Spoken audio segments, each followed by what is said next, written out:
Hi everyone, it's Sandhya from Hustle Season, and today this is going to be an August wrap-up with spoilers. I'll let you know which books they are so that if you haven't read them, you can leave. So the first book that I read in August was, I listened to the audiobook of Spiritbound by Richelle Mead, the third book in the Vampire Academy series.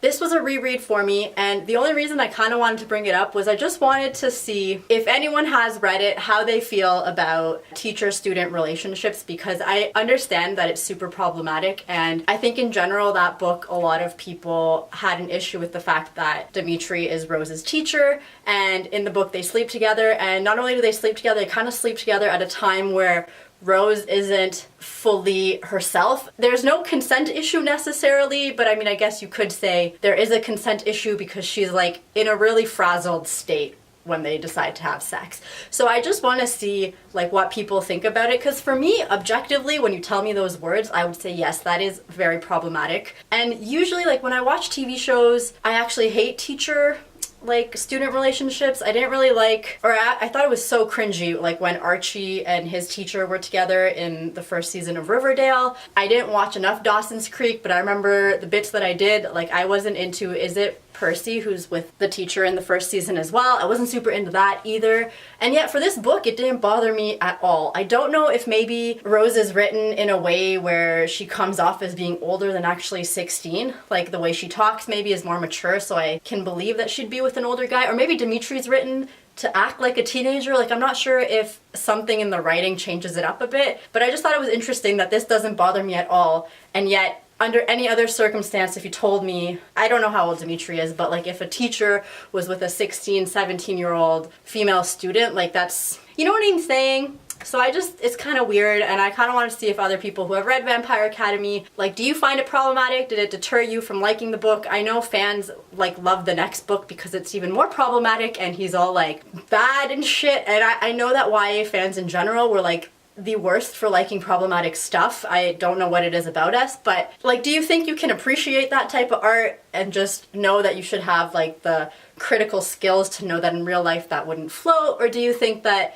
that should just not even be in literature and it's like teaching young girls the wrong thing? I don't know. I'm just like curious to see what people think, because I don't know, I think about that a lot, especially because Shneha, when I told her the premise, she was like, ew, disgusting, don't, like, I would never read that. And it was weird because, like, I think Rose and Dimitri are so cute together. Vampire Academy has such a special place in my heart, like, I really love that series, and so to see such an aggressive reaction, I was like, maybe, you know, I should rethink my own morals. Did I read it in a time where I had no morals, and so I overlooked it? I don't know. It's just interesting to note. But regardless, I'm not going to give much more of a review on that book. It's amazing.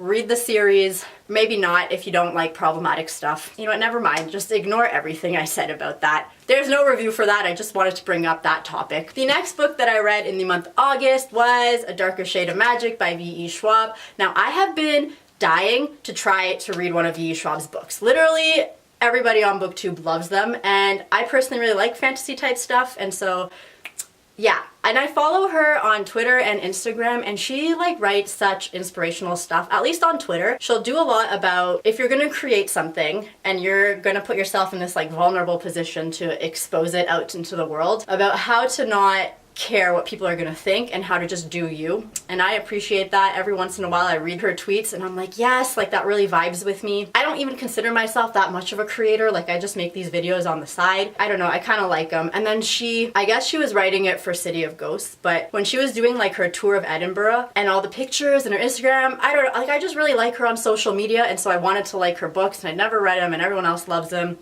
So I read it. I read it for Common Spence's read-along, which was a lot of fun. Although I will say, I think for the amount of time that was allotted to the live show, I think there was like 5 hosts, and 5 hosts seemed like a lot for the amount of time. We didn't get to go into as many questions and as depth as we wanted to, or at least as I wanted to, simply because you had to get every single person's opinion. So I feel like maybe here I am giving advice, but I feel like for the live shows, if any of y'all see it, I think it'd be cooler if kind of at the end how Spence had a question and it was targeted at a specific person, I feel like that worked better. Or like if one person has nothing necessarily to add to what everyone else has said, like kind of has a similar opinion, to not bother then reiterating their opinion and kind of being like, okay, like I'll start the next question type thing. Otherwise, it was amazing. And also I got one of the postcards and it's gonna come eventually and I'm so excited. And I kind of want to talk about it because the live show, like I thought I'd get all my feelings out and then I wouldn't want to read, or I wouldn't want to do a video where I talk about my opinions on the book. But watching the live show, there was like one conversation going on in the chat and then there was the conversation going on between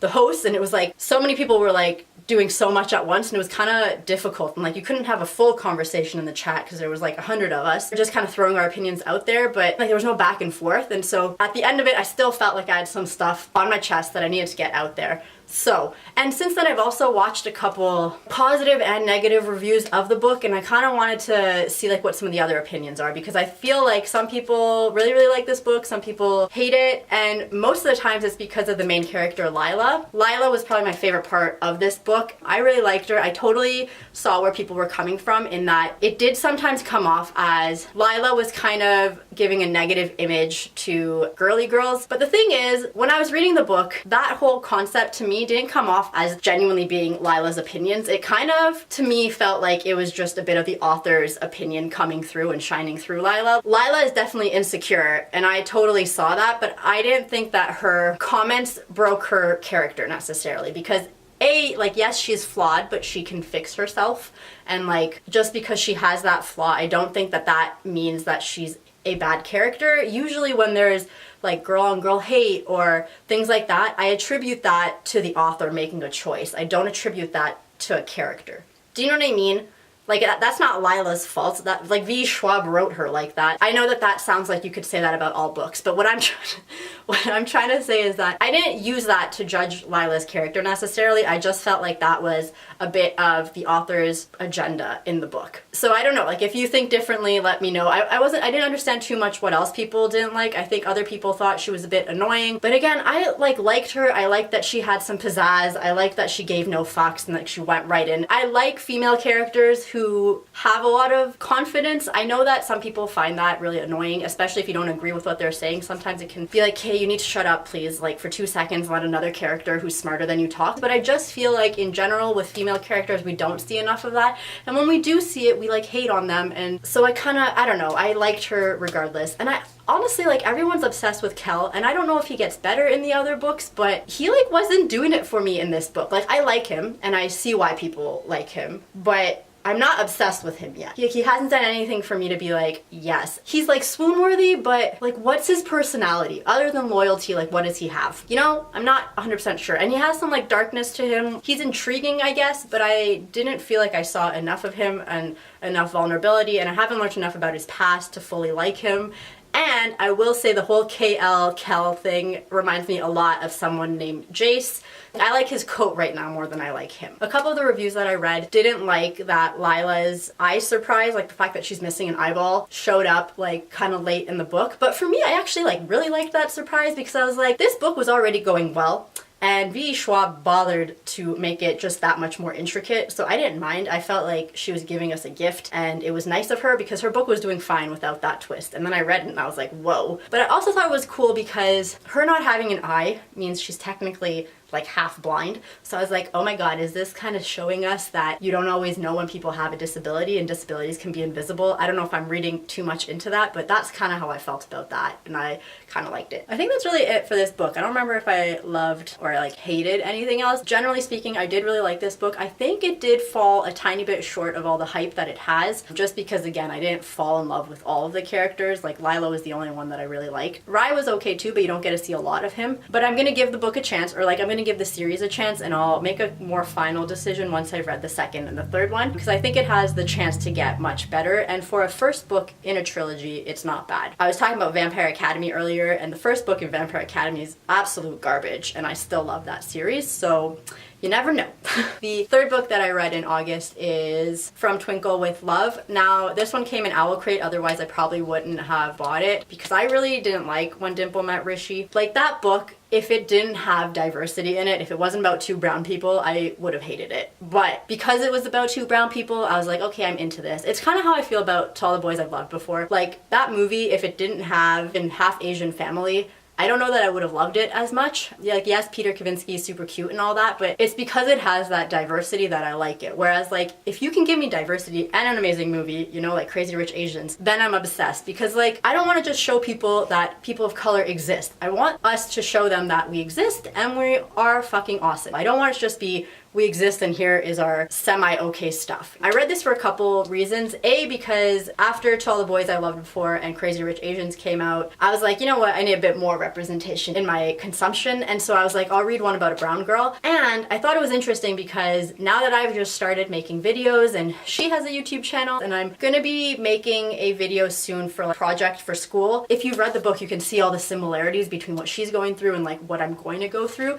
And I thought reading this would kind of give me the motivation to remember why I like doing what I like doing and to keep up with YouTube, because sometimes I feel like, even though I really love making these videos and every time I make them and then edit them, I'm like the happiest I've been ever. For some reason, every time I'm not like actively in it and actively filming or actively editing, I literally will sit there and be like, why am I doing this? Especially because like I have no plans of growing the channel. I have no plans of really branding it. I have no plans of doing anything with it. It's so hard for me to remind myself that I'm literally doing it just because I want to have fun, period. But it's weird to do a project without a goal. I feel like that's the issue, and maybe I just need to make myself a goal, even if it's just have fun. Now, I think that both this one and When Dimple Met Rishi, to be fair, like I'm not super into contemporaries to begin with, so maybe I'm judging them harshly. Like I think if you're into this type of stuff, you will like it. That being said, I definitely think this one was a lot better than the first one, only because I liked the two main characters a lot more in this one. And I don't know if it's because I knew it was going to be a cheesy romance, maybe I liked this more, or I was more accepting of it,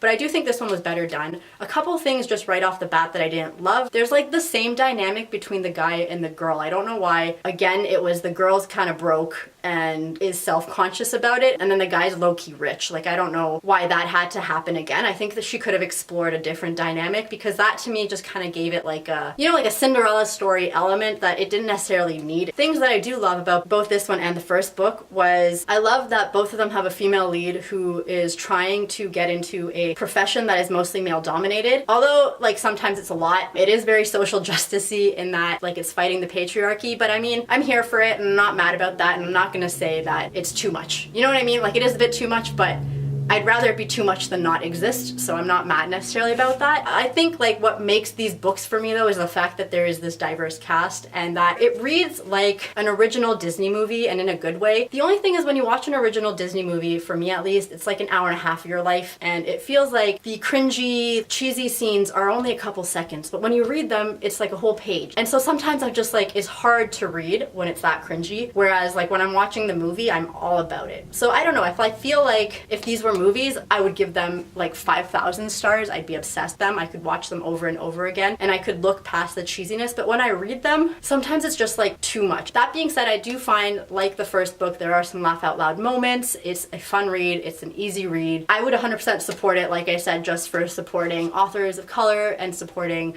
diverse casts. And then the last thing that I'm reading this month, I'm not done yet, but I drove home yesterday for about 4 hours, so I think I got in like 5 or 6 hours of the Warcross audiobook. I'm just rereading it again in anticipation for Wildcard. Yeah, it's actually like a lot better than I remember it being. I remember when I read Warcross. Warcross is my first Marie Lu book, and I like really liked it, and I was like, oh damn, I see why she's like a great author. Like I see why she's a well-loved author.